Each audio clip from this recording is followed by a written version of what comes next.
Et à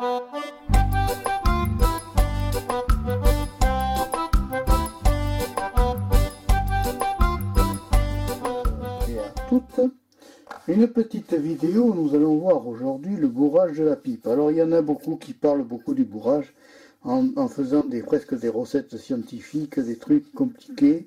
Personnellement, j'utilise l'onérose, qui est un produit que j'ai déjà présenté, qui est très très bien. Ce sont des plantes, des petites plantes à fumer qui ne sont pas méchantes et qui n'ont ni nicotine ni tabac.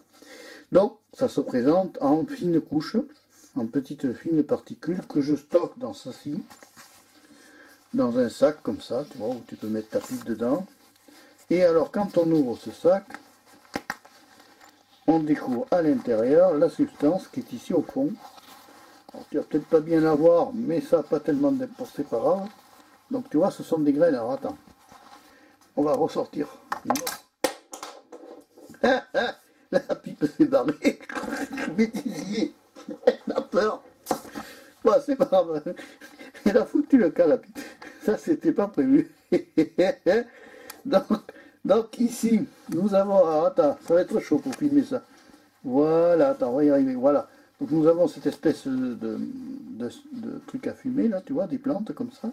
Alors c'est tout fin, hein, c'est tout fin. Donc il faut faire attention au bourrage. Alors je vais t'expliquer comment moi je la bourre avec ceci, avec Onérose. C'est du farmer, celui-là. Je l'ai déjà présenté en vidéo, tu vas voir la vidéo spéciale. Non, moi je ne me prends pas la tête. Hein. Il y a deux options, tu as deux écoles pour le bourrage. Alors tu as l'école de celui qui va être très méticuleux, qui va prendre par pincée comme ça. Alors il prend la main, il pince et il remplit son fourneau tranquillement, sans se prendre la tête. Tu vois, alors tu vois, tu fais ça, là, et tu remplis ton fourneau comme ça gentiment. Bon, ça c'est la première école. Bon, je vide. Tu as la deuxième école qui consiste à enfoncer la bouffarde dans la blague à tabac, dans le caoutchouc de tabac, et on rafle. On s'en sert un peu comme une pelle, tu vois. Vu que moi c'est fin le truc. Et alors on essaye de remplir, voilà, tranquillement. Voilà. Une fois qu'on a rempli ici, on tasse un petit peu, mais pas trop, pas plus, tu vois.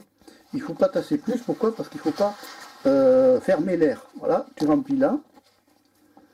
Et là, tu tasses un petit peu sans trop tasser. Pourquoi? Parce qu'il faut que le premier allumage, ça prenne feu d'abord et que ça soit souple pour que ça puisse descendre le feu à l'intérieur du cœur de la pipe et que ça soit à l'intérieur ici du cœur de la pipe, c'est-à-dire ça descende tout doucement jusqu'à la moitié le feu pour allumer la partie qui sera un peu plus tassée. Alors là, on peut se permettre de tasser un peu plus et de remettre une couche, voilà, comme ça, et on laisse comme ça. Alors c'est de l'onérose, c'est très petit, donc ça se fume très facilement et c'est très bon à fumer, mais il n'y a pas de tabac.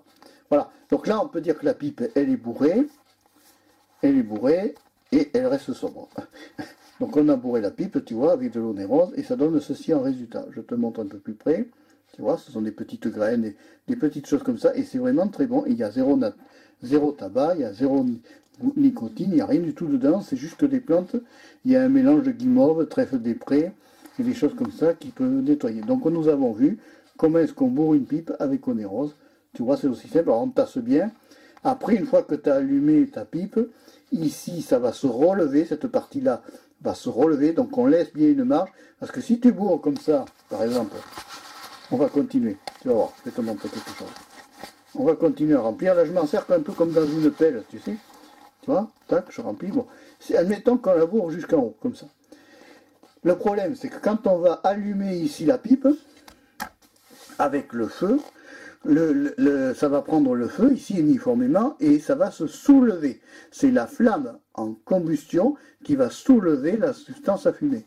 Là, ici, les petites plantes.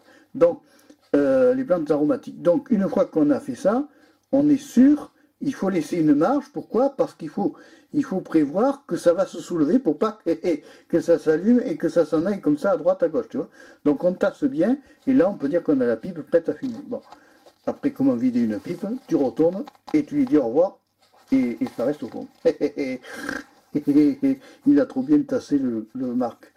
Alors attends, on fait comme ça, on agite un petit peu et normalement ça reste au fond. Tu vois, le bourrage est bon. Tu vois, là, tu vois que ton bourrage est bon. Parce que quand tu fais ça comme ça et que ça reste au fond, c'est que ton bourrage est excellent. Voilà. Si par exemple, quand tu bourres ta pipe, que tu la retournes, tu as tout qui tombe, c'est que le bourrage n'est pas bon. Bon.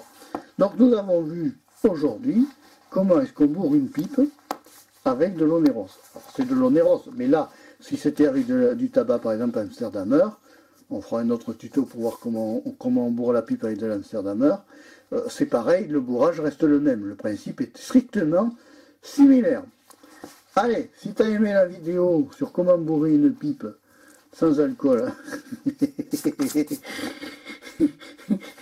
et d'une façon simple, n'hésite pas à mettre le pouce levé ou la petite flamme, n'hésite pas à t'abonner à Marc Péché au 3, qui reste la chaîne de la diversité. Au revoir, à bientôt et merci.